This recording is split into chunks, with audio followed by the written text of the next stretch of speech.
মোৰ নাম আৰিফ চৌধুৰী আৰু মোৰ ঘৰ বাইহাটা চাৰিআলিৰ সাহান গাঁৱত এণ্ড মই এইবাৰ নীট এক্সামত 720ৰ ভিতৰত 700 স্ক'ৰ কৰিছোঁ এণ্ড লাইক ষ্টাৰ্টিঙৰ পৰা মোৰ টাৰ্গেটটো এইমছ দিল্লীয়ে আছিল বাট এতিয়া মই কাউন্সিলিঙত এপ্লাই কৰিম যদি মই এইমছ দিল্লী পাই যাওঁ তেনেহ'লে ভাল কথা বা যদি এইমছ দিল্লী নাপাওঁ তেনেহ'লে মেবি মই আৰু প্ৰিপেৰেশ্যন কৰিম কিন্তু এইমছ দিল্লীৰ বাহিৰে মই ভাৰতত যিমান এইমছ কেইখন আছে গোটেইকেইখনতে ছিট পাই আছোঁ এণ্ড মই কাউন্সিলিঙত এপ্লাই কৰিম দিল্লী এইমছৰ টাৰ্গেট আছে দিল্লী এইমছ পালে মই লৈ ল'ম নহ'লে মেবি মই আৰু একবাৰ নেক্সট ট্ৰাই ল'ম দিল্লী এইমছৰ কাৰণে কোচিং মই যেতিয়া আমাৰ মেট্ৰিক আমাৰ লকডাউনৰ সময় আছিল তো মেট্ৰিকটো কেঞ্চেল হৈ গ'ল 2021ত তেতিয়া মই ৰাজস্থানৰ কোটাত গুচি গ'লোঁ তাতে মই এলেনত কোচিং কৰিছিলোঁ এণ্ড কোচিং কৰাৰ সময়ত যেতিয়া মই ফাৰ্ষ্ট গৈছিলোঁ তাতে মই মেইন টাৰ্গেট এইটো আছিল যে মই চাব লাগে যে তাতে ষ্টুডেণ্টবোৰ কেনেকুৱা কাৰণ তাতে মোৰ কম্পিটিশ্যন অকল অসমৰ ষ্টুডেণ্ট বা কাষৰ ষ্টুডেণ্টবিলাকৰ লগত নহয় মোৰ অল অভাৰ ইণ্ডিয়াৰ ষ্টুডেণ্টৰ কম্পিটিশ্যন এণ্ড তাতে যোৱাৰ আগতে মই কেইটামান বস্তু ঘৰতে মই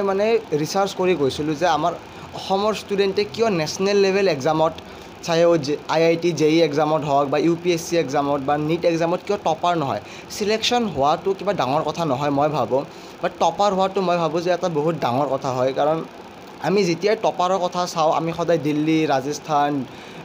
UP বিহাৰৰ ষ্টুডেণ্টক দেখা পাওঁ বাট আমি কেতিয়াও নৰ্থ ইষ্ট বা অসমৰ ষ্টুডেণ্টক টপাৰ দেখা নাপাওঁ তো সেইটো মই ৰিচাৰ্চ কৰিলোঁ যে কিয় এনেকুৱা হয় এণ্ড মই যোনটো মেইন ফেক্টৰ হৈছে সেইটো হৈছে আমাৰ ষ্টুডেণ্টৰ এটিটিউড আমাৰ অসমৰ যোনটো ষ্টুডেণ্টৰ এটিটিউড কেজুৱেল এটিটিউড যে আমি কিবাকৈ ছিটটো পালে হৈ যাব দে আৰু কিবাকৈ ক'ৰবাত ছিট পালে হৈ যাব সেই এটিটিউডৰ কাৰণে মেবি আমাৰ অসমৰ ষ্টুডেণ্টে কেতিয়াও টপাৰ হ'ব পৰা নাই কাৰণ মেহনত চবেই কৰে মেহনত বাহিৰৰ ষ্টুডেণ্টেও কৰে অসমৰ ষ্টুডেণ্টেও কৰে কিন্তু অসমৰ বাহিৰৰ ষ্টুডেণ্টে টপাৰ এইকাৰণে হয় কাৰণ তাহাঁতৰ এটিটিউডটো সেনেকুৱা যে আমি টপাৰ হ'ব লাগিব আৰু অসমৰ ষ্টুডেণ্টে মেহনত কৰে কিন্তু সিহঁতৰ মাইণ্ডছেটটো এনেকুৱা যে আমি কিবাকৈ ছিটটো পালে হৈ যাব ক'ৰবাত হ'লে হৈ যাব এণ্ড সেইটোৱে মেজৰ ফেক্টৰ যে মই নিজকে চেঞ্জ কৰিছোঁ এণ্ড যেতিয়া মই মোৰ এটিটিউড চেঞ্জ কৰিছোঁ মোৰ মাইণ্ডছেট চেঞ্জ কৰিছোঁ মই নিজে গম পাইছোঁ যে মোৰ মাৰ্কছ য'ত 720ৰ ভিতৰত মোৰ ফাৰ্ষ্টতে মোৰ মাৰ্কছ যেতিয়া মই তাত পৰীক্ষা দিছিলোঁ মোৰ 500 নম্বৰ আহিছিল আৰু যেতিয়া মই মোৰ মাইণ্ডছেটটো সলালোঁ এই এটিটিউডটো সলালোঁ যে কিবাকৈ ছিট পাব লাগিব মই টপাৰ হ'ব লাগিব সেইটো ভাবিলোঁ তেতিয়াৰ পৰা মোৰ 500ৰ পৰা চিধা মোৰ 550 600 650 এনেকৈ মাৰ্কছটো বাঢ়ি গ'ল এণ্ড সেনেকৈয়ে মই লাহে লাহে ওপৰত গুচি গ'লোঁ তাৰপিছত তাৰে ছাৰহঁতৰো নজৰত পৰিলোঁ মই যে প্ৰথমবাৰ কোনোবা নৰ্থ ইষ্টৰ অসমৰ ষ্টুডেণ্টে ইমান ভাল ৰিজাল্ট কৰি আছে তো মোক বেছিকৈ গুৰুত্ব দিয়া কৰিলে এণ্ড ছাৰহঁতে মোক ক'লে যে এদিনাখনে মোক ক'লে যে আৰিফ আমি বহুত ষ্টুডেণ্ট লগ পাইছোঁ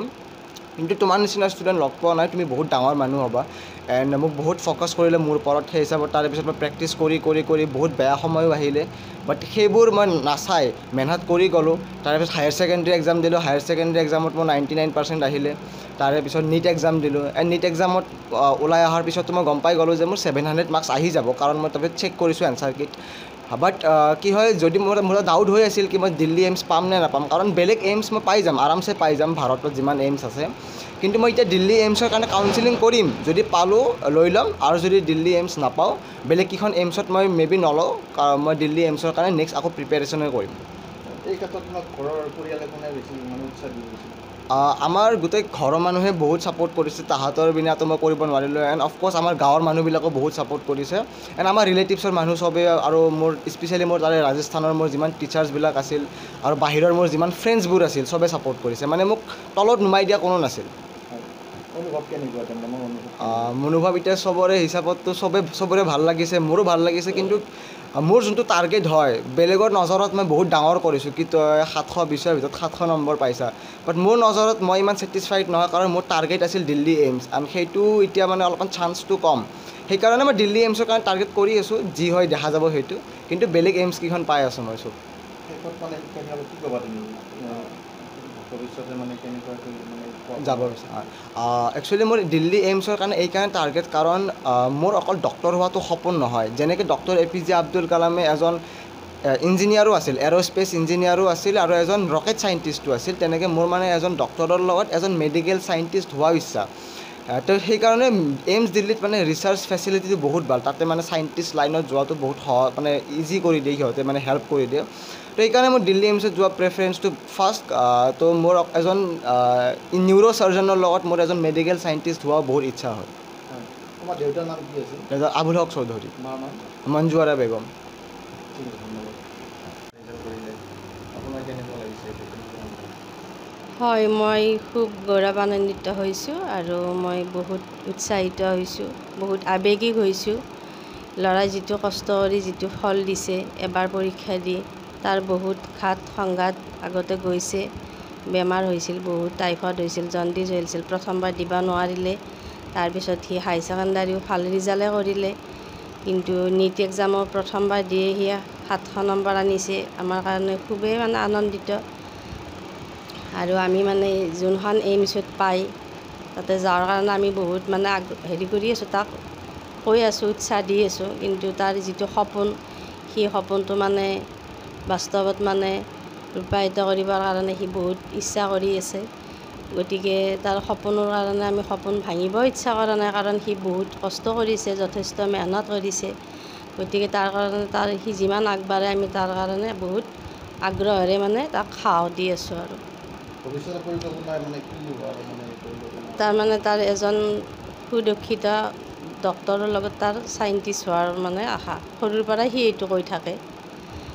সৰুৰে পৰা এটা মানে সৰুৰে পৰা সি কৈ থাকে। এতিয়া আপোনালোকে মানে কি আৰ্থিকভাৱে কিবা আৰ্থিকভাৱে মানে অলপ মানে দেউতাকৰ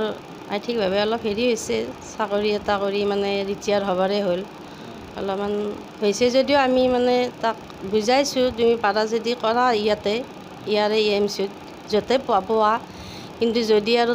তাৰ বোলে সপোনটো ভাঙিলে তাৰ মানে আত্মাই শান্তি নাপাব। গতিকে তাৰ সপোন ভাঙিলে আমাৰো আত্মাই শান্তি নাপাব। সেইকাৰণে আমি অলপমান প্ৰাজুলত কৰি আছোঁ। কি হয় এইটো আল্লাহৰ হাতত, আৰু আল্লাহৰ ওচৰতে কৈ আছোঁ। বহুত ভাল লাগিছে, মানে আৱেগতে মানে আমাৰ দেউতাকো কান্দিছে, মোৰো মানে আৱেগত কান্দা গৈছে। এনে 720ৰে আশা কৰিছিলোঁ, কিন্তু সি একমাহ আগৰ পৰাই পঢ়িব পৰা নাই। তাৰমানে কাঢ়ি বুকুৰ বিষ হৈছিল। একমাহ আগত সি কোটাৰ পৰাই গুচি আহিল। তাৰপিছত দিল্লীত তাৰ চেণ্টাৰ আছিল, তাৰ লগত ময়ো গ'লোঁ পৰীক্ষা দিবা। তাৰপিছত সি দিল্লীত পৰীক্ষাটো দি আহিল। গ'লোঁ ট্ৰেইনত গ'লোঁ, কাৰণ ফ্লাইটত বহুত পইচা লাগে। ট্ৰেইনত যোৱা অহা কৰি দি আহিলোঁ। সি হেৰি চেণ্টাৰৰ পৰা ওলায়ে কৈছে যে মই 700 নম্বৰ পাম। গতিকে মই এইমছ দিল্লীত পোৱা চান্স নাই, মই আকৌ ট্ৰাই কৰিম। মই কৈছোঁ হ'ব দে বাবা, হ'ব, এবাৰ নোৱাৰা 10 বাৰ দিবা। মই সেনেকৈ উৎসাহ দি তাক লৈ আহিছোঁ তাৰ পৰা। এতিয়া আমি এটা ৰুম দিছোঁ তাক, ৱাইফাই থকা ৰুম, ঘৰত নেট নাপায়, তাক পঢ়ি থাকিবই দিছোঁ এনেকুৱা।